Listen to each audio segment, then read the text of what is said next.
దాంట్లో రాసిన పరిస్థితులు ఉంటాయి. ఆ చట్టంలో 2014 నుంచి 19 దాకా ఎవరి ప్రభుత్వం? ఇదే కూటమి కదా. చంద్రబాబు నాయుడు, జనసేన, భారతీయ జనతా పార్టీ ముగ్గురు కలిసి ప్రభుత్వమే కదా. కేంద్రంలో రాష్ట్రం వీళ్లే కదా. ఈ రాష్ట్రాన్ని విడగొడతాకి భారతీయ జనతా పార్టీ, కాంగ్రెస్ పార్టీ కలిసి కదా విడగొట్టింది. Bharatiya Janata party, Telugu Desam party, Janasena party కలిసి కదా కేంద్రంలో ఉన్నది. మరి రామాయపట్నం పోర్టు మొదలుపెట్టారా?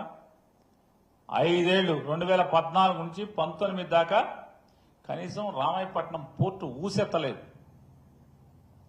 జగన్మోహన్ రెడ్డి గారు 2019లో గెలిచిన తర్వాత 3,736 కోట్ల రూపాయలతో మరి రామాయపట్నాన్ని పోర్టుని టెండర్లు పిలిచి పనులు ప్రారంభించడం, ఆర్థిక సంస్థల నుంచి, బ్యాంకుల నుంచి దానికి కావాల్సిన నిధులను సమకూర్చుకుని శరవేగంగా ఒక బెర్త్, 4 బెర్తుల్లో ఒక బెర్త్ నిర్మాణం పూర్తి చేసుకుని వీళ్ళు కూటమిగా ఏర్పడిన దరిమిలా కేంద్రం నుంచి రావాల్సిన పర్మిషన్లు కూడా దిక్కుమాలిన భారతీయ జనతా పార్టీ ప్రభుత్వం పర్మిషన్లు ఇవ్వకపోవడం వల్ల, లేకపోతే జగన్మోహన్ రెడ్డి గారి ఎన్నికలకు ముందే రామాయపట్నంలో షిప్ రావాలి. ఇవాళ అన్ని ఎన్నికల కోడ్ వచ్చిన తర్వాత ఆ పర్మిషన్లన్నీ కూడా వచ్చినాయి. ఈ రోజుకి అక్కడ షిప్ తయారు, పోర్టు కార్యకలాపాలు ప్రారంభించరు.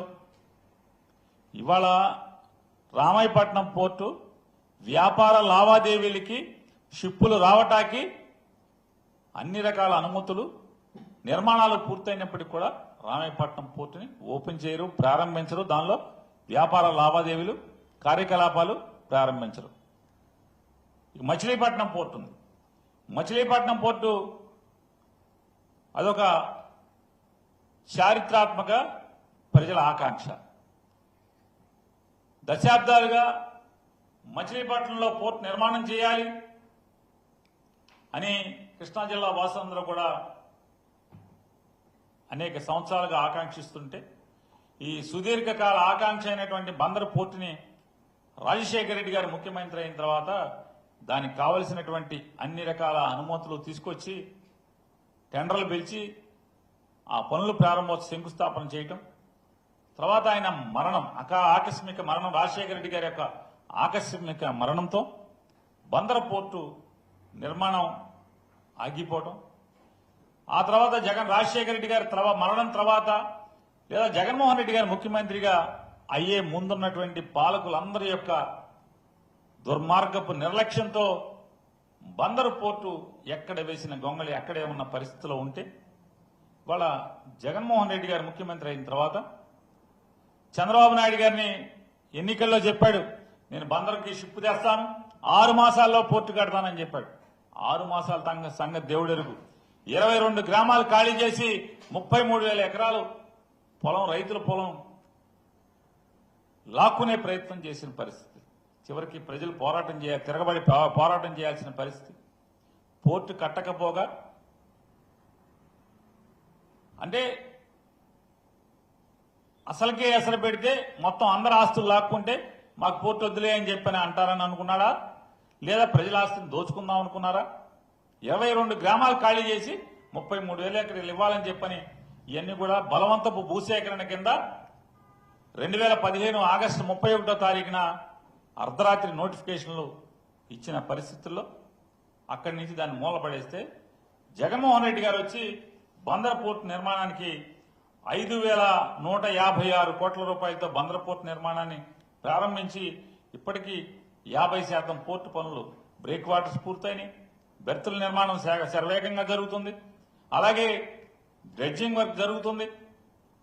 ఇన్ని జరుగుతుంటే దాదాపుగా 45-50% పనులు పూర్తయితే దాని నిర్మాణాలు ఎక్కడెక్కడ ఆపేసిన పరిస్థితి.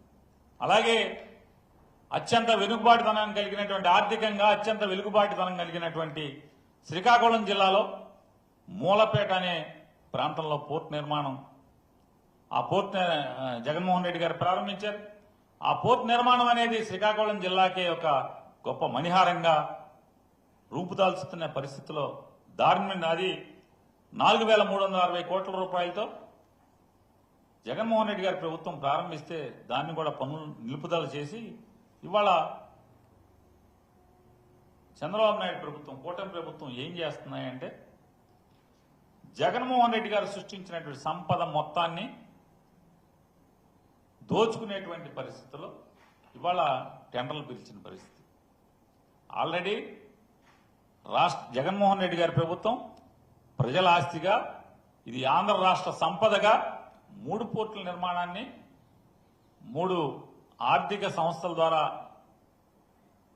రుణాన్ని తీసుకుని నిర్మాణం చేస్తుంటే ఇవాళ టెండర్లు పిలిచారు.